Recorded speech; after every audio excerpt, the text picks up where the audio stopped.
যতক্ষণ নিজের যোগ্যতা বুঝতে পারবেন না ততক্ষণ পর্যন্ত কোনো কাজ করা সম্ভব। যখন নিজের কোয়ালিটি বুঝতে পারবেন, নিজের মর্যাদা বুঝতে পারবেন, জীবনের অনেক কিছুই পরিবর্তন হয়ে যাবে। বলেন সুবহানাল্লাহ। এবার আসেন, আমরা সবাই কার বান্দা? বিশেষ করে মাদ্রাসার যারা শিক্ষার্থী ভাইরা আছেন আপনাদের বিশেষ মনোযোগ, কলেজ ভার্সিটিতে যারা আছেন আপনাদের আরো বিশেষ মনোযোগ। আমরা কার বান্দা? ওলি আল্লাহ কার বান্দা? সাহাবা কার বান্দা? আহলে বায়াত কার বান্দা? নবী রাসূল কার বান্দা? আমরা গরু হই নাই, ছাগল হই নাই, মানুষের দলে এসেছি। সিদ্ধান্ত কার? যে গরু হয়ে এসেছে সেই সিদ্ধান্ত আল্লাহর, ছাগল হয়ে জন্মেছে এটা সিদ্ধান্ত আল্লাহর। নসিব আপনার কত ভালো, সৃষ্টির শ্রেষ্ঠ জীব মানব রূপে আল্লাহ দুনিয়াতে পাঠাই দিয়েছেন আপনাকে। শুকরিয়া আদায় করলো, এটার শুকরিয়া আদায় করা সম্ভব? শুধু আমি আপনাদেরকে ছোট্ট একটা উদাহরণ দিচ্ছি। প্রতিটি সৃষ্টির খাবার অর্জন করতে গেলে প্রতিদিন প্রতি মুহূর্তে জানের সাথে যুদ্ধ করতে হয়। আপনি দেখবেন লাইট যখন জ্বলে তখন পোকা উড়ে, এই পোকা নিজের খাবার খোঁজে, সেখানে টিকটিকির হামলা, ঠিক না ভাই? ঠিক। সামান্য পোকার কথা চিন্তা করেন, প্রত্যেক দিনের খাবার জোগাড় করতে তাদেরকে জানের উপর কত হামলা, কত কিছু, কত সিদ্ধান্ত নিতে হয়, কত কষ্ট করে। হরিণের অবস্থা দেখেন, পাড়ের মধ্যে বাঘের ভয়, নদীতে নামলে কুমিরের ভয়।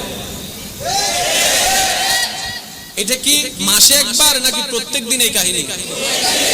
একজন বান্দা দাঁড়ায় বলেন তো, আজকে দুপুরের ভাত আমাকে জোগাড় করতে জানের সাথে যুদ্ধ করা লাগছে, আসরের নাস্তা জোগাড় করতে জানের সাথে যুদ্ধ করা লাগছে, আমার জান যাওয়ার উপক্রম হয়েছে খাবার টানতে, আপনার আমার করতে হয় নাই। হ্যাঁ, হয়তো টাকাটা আসতে একটু আমাদের পরিশ্রম করতে হচ্ছে, হয়তো একটু ওভারটাইম করতে হচ্ছে, হয়তো একটু পরিশ্রমটা বেশি করতে হচ্ছে, হয়তো কামটা একটু বেশি চড়ছে, হয়তো কষ্টটা একটু বেশি হচ্ছে, কিন্তু জানের উপর হামলা হচ্ছে না, জানের উপর হামলা হচ্ছে না।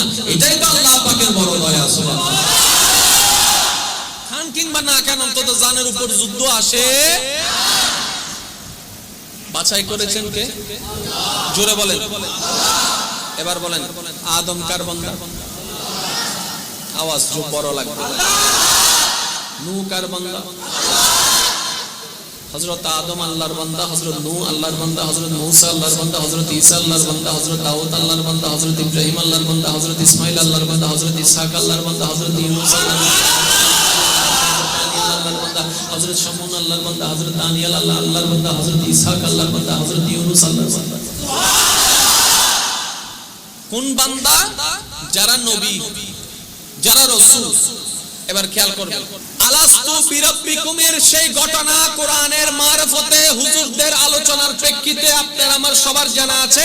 আমি শুধু আপনাদেরকে একটু মনে করাই দিই। একটা মিটিং হয়েছিল রূহ জগতের মধ্যে, যেখানে আল্লাহ পাক জিজ্ঞেস করেছিল, আলাস্তু বিরাব্বিকুম, আমি কি তোমাদের প্রভু নই? সেদিন আপনি আমরা সবাই বলেছিলাম বালা, হ্যাঁ তুমি আমাদের স্রষ্টা, তুমি আমাদের খালিক, তুমি আমাদের প্রভু, তুমি আমাদের আল্লাহ, তুমি আমাদের রিজিকদাতা, তুমি আমাদের রহমান, তুমি আমাদের গফফার। সেদিন বলেছিলাম, সমস্ত রূহ সেই মিটিং এর মধ্যে ছিলাম। একটু খেয়াল করবেন, নবী রাসূল কারা, নবী রাসূল কারা, একটু খেয়াল করবেন, এই জিনিসটা বুঝার দরকার।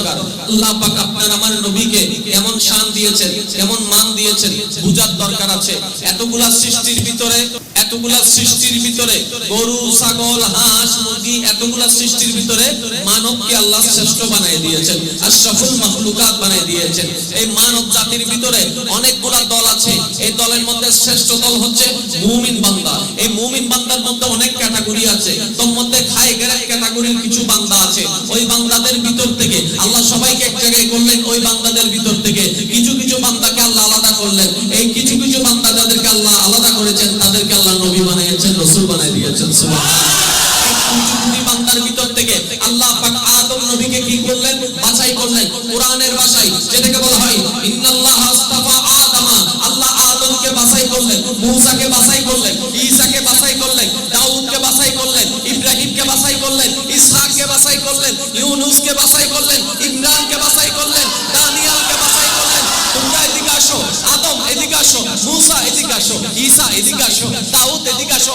সমস্ত বান্দার ভিতর থেকে কিছু কিছু বান্দাকে আল্লাহ বাছাই করছেন, আলাদা করছেন। মওলা গো, আমাদেরকে তুমি আলাদা করছো কেন, আলাদা করছো কেন?